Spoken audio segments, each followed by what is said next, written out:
So I want you guys to understand the pay, but I also want you to understand what your vision is for next year. Do you have it written down? Whoever can plagiarize the most is gonna win. Like there's some people in Cash Money, we'll have 7 of them on a call, 4 of them will execute everything and crush results, 3 of them don't. It's in the details. At the level that we're playing at and that you're trying to play at, like in the pros, it's not that big of a difference. It's subtle. When you're playing in the Olympics and you're running 100 meters, the gold medal is separated by 5th place by a fraction of a percentage of an inch.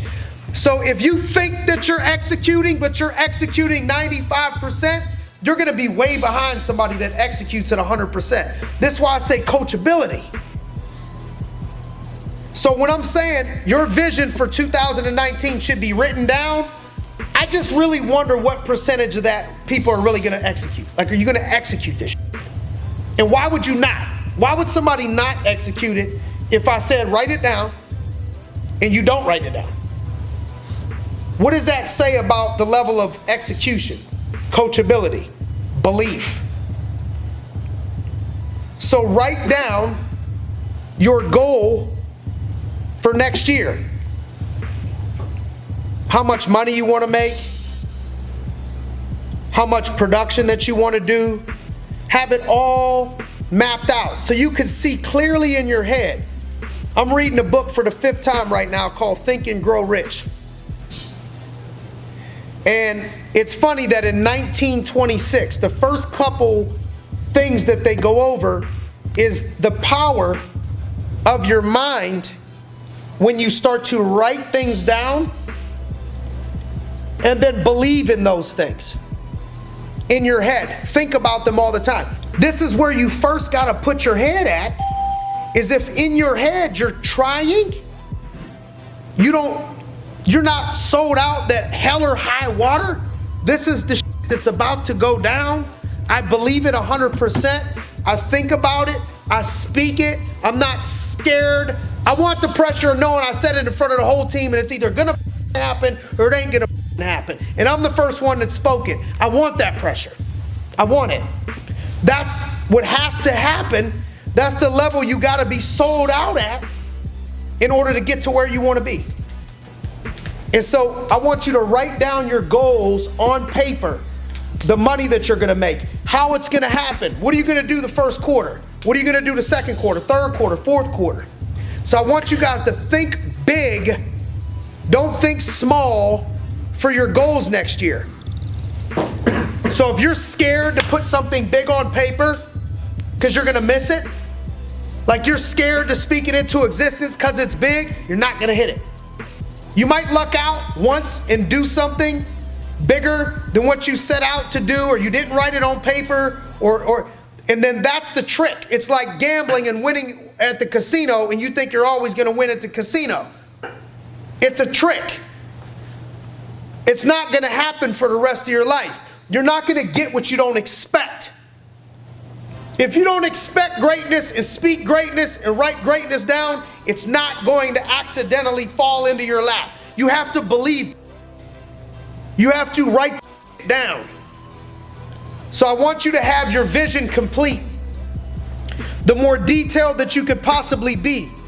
Building a vision, building a future is like building a house. How detailed is a house if you want to build it? Build a kitchen. And look how detailed that needs to come on a computer and architects and all. Why would an architect build a kitchen with more detail written down than you're building your life? Write this down. You're the architect. You're the builder. Write it down to the freaking detail, to the detail of what you're gonna do this upcoming year. I want you to get with the basics. I want you to train the basics. The basic fundamentals of this business is what I want you to train. If I have a team that can execute the basic fundamentals in any sport, we're gonna win the team that has more plays and runs flea flickers. So when I spent time with Tress and he talked about we won national championships at YSU, then we had a down year, and then we started winning again. What happened in that transition? He said, I went and started looking at the practices, and we started to get too cute. In the years where we were winning them, we were fundamentally driven, fundamentals. And then we got cute. We started putting in more plays. We started putting in more. So we got back to the basics in practice. So I want you guys to get back to the basics of training. Now, if I'm coaching wide receivers, and I tell them, all right, I want you to run 10-yard out, catch this pass. They run a 10-yard out, they run about 10 yards, round it off a little bit, not exactly perfect, but they catch the ball. At that point, I'm not moving on because they caught the ball and it was an okay route. No, I want it perfect. I want it stuck, head around, catch it like this. I want details urgently coached to the basics of this business. They got to be trained for the worst case scenario, not the best case scenario. Like the military's out there getting trained right now for the absolute worst case scenario that we don't think will happen and probably should not happen, and good chance it won't happen. But they're preparing like it will happen every day. Like their life depends on it. Like this is the stuff it's going to take to make this become a reality for you. Everybody's getting the same information. Comes down to discipline. Comes down to execution of the basics. Just like if we play basketball, it's not a miracle.